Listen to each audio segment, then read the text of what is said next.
I like to think of the shaman as that one person in the village who's a little bit different than everyone else.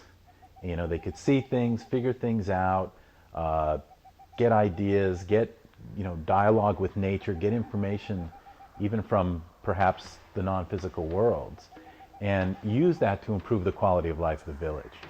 So the first shaman might have been the person who figured out how to keep the fire burning in the cave to keep her children warm. And then maybe the person who figured out the animal migration patterns for the hunt, or the cycles of the seasons when we became agrarian. And then became the herbologists and the bone setters and the storytellers and the myth makers, the entrepreneurs, the inventors. And it grows with the sophistication of the society.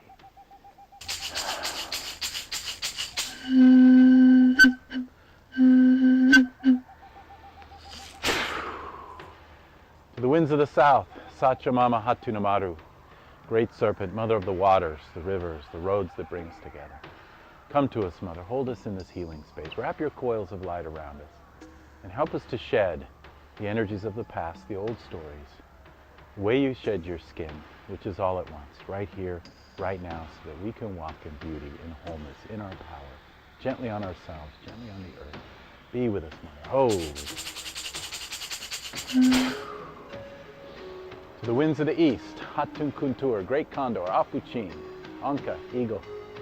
Help us to soar high. Help us to see those mountaintops we've only dared dream of, to call on our greatest, most fulfilling, most joyful destiny. And bring it to earth, grow corn with it, make it real. Thank you for being in our bodies, in the air, in the water, and all your children. The stone people, the plant people, the two-legged, the four-legged, the creepy crawlers, the fin, the furred, and the winged ones.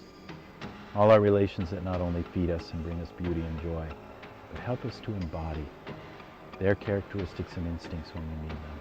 The Great Spirit, Vileticha Wiracocha, Wakantanka, creator of all that is. You are known by 1,000 names, yet the nameable one that dwells within us and all around us in all forms. Thank you for bringing us together to sing this song of life one more day, to take it beyond where it's been before, new possibilities.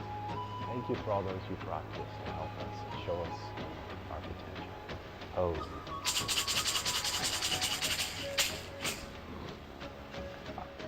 Even though we don't live in an indigenous way, close to nature like we used to, people like myself and many, many others have been born, and it's those kids that, today maybe we label them as ADHD, or, we give them Ritalin, or, it's that one odd kid who just can't seem to conform, who's at in a whole different place. And it used to be that was recognized early on, and it was recognized as a very special gift. And they would actually take that child and begin to hone those gifts and begin to train them and really honor and really make them essentially the most valuable person in the village. Because through those gifts they could see what was coming. They could see what the weather was going to be like. Should they move the village? Should they do a rain dance? The only difference between today and historically what we would consider to be the shaman is essentially recognizing it. This true shamanism is simply about empowering the individual to be the creators of their own experience, to heal themselves. So when people come to me for a shaman session, the first thing we do is sit down and I give them a little understanding, a little background of what it is, how it works. And it's pretty simple and it's pretty quick.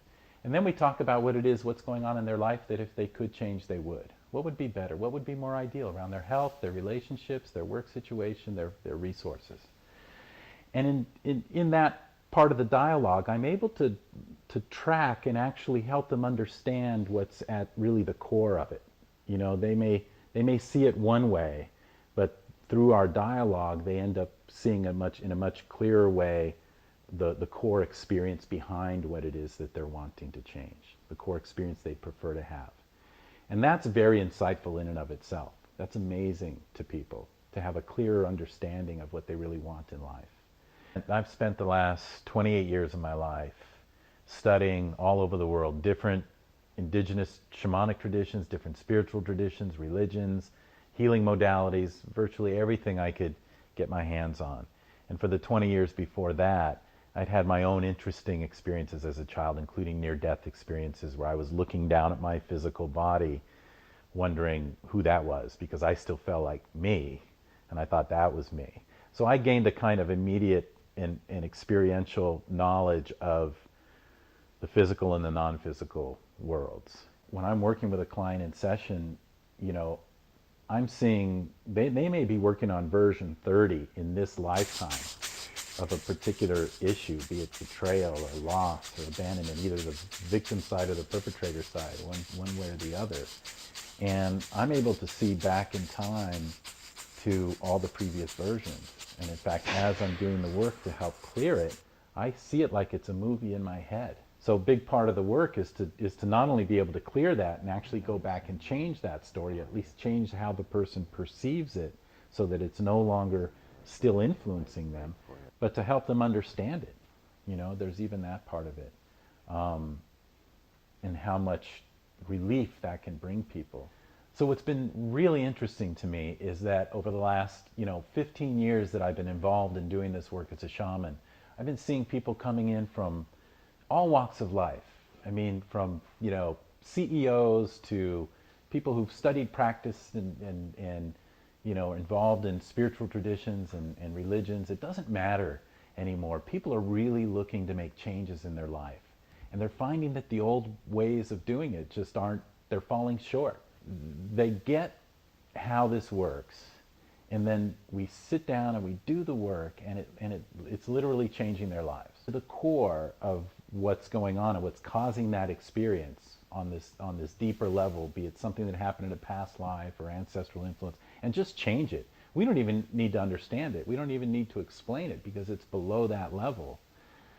Just doing the work to literally change those patterns, and then having them, what I have them do is I have them work on it mythically. So I give them simple rituals, simple techniques, like blowing into a stick and burning it, or creating an ancestor altar to make sure that the ancestral influences are staying on the altar, not following them around anymore. Or, creating a destiny altar, something that depicts their more ideal self, the destiny that they would prefer to be experiencing. And they go and do that, and it's so simple. But having done the changes at the deeper level, at the spirit level, at the level of the soul, and then having them do these mythic pieces, it makes whatever change they've been trying to do actually possible. It makes it actually happen. Being able to use these shamanic practices and techniques again that have been around for 50,000 years that we're just now relearning, if you will, in a lot of our modern cultures, it's really amazing how effective it is, how much people's lives are changing dramatically, rapidly. Totally. And so that's what I'm excited about, that, I keep showing up, I do what I've been taught to do, and these things are happening that almost seem miraculous, relative to what we're used to. Of course, to shamans, miracles are the norm. It shouldn't be such a strange thing. So that's what I've been getting to experience. And when I work with individuals, I work with couples, people come in together, we work on relationship issues to make sure that the current relationship doesn't end like the previous four did, by clearing those old patterns, those old ways of doing things, helping them to change their attitudes and the way they think. It's amazing how well this works. Corporations can be ready for a transition. Their old way of doing things is no longer, profitable. And so we'll come in and we'll change it from the inside out, from the energetic through the mythic, through the psycho-spiritual or psychological, and have those changes manifest in a very powerful way. Well-known actors, actresses, directors, screenwriters, and those are people that have a pretty big impact on our culture and the way people think. Of life, doctors, surgeons, psychologists have all come to me, and teachers and parents, and just amazing, people from across the board who've found the usefulness of what we do. Even people from the modern Western medical paradigm are studying these techniques and coming to me as clients and finding the benefits and incorporating it in a way into their practice. Not in a way that's obvious, not in a way that needs to be shown or out there, but just understanding that there's more to their patients than just the physical body is huge, right? That understanding the mind-body connection and then understanding the spirit-mind-body connection and how that affects, that's getting to be mainstream now. You have whole hospital systems that are engaging in this. Look at it as though shamanism's coming out of the closet. But there's an important distinction. You know, what most people understand, all they really know about shamanism is what they've seen that's mostly having to do with sorcery, the witch doctors, the voodoo practitioners. And that's a wholly different thing. You know, they're using similar techniques, but they're doing it more to disempower than to empower. They do it more to try and hurt your enemy than to empower you not to have enemies in the first place.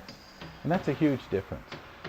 This true shamanism is simply about empowering the individual to be the creators of their own experience, to heal themselves. It's the new old paradigm.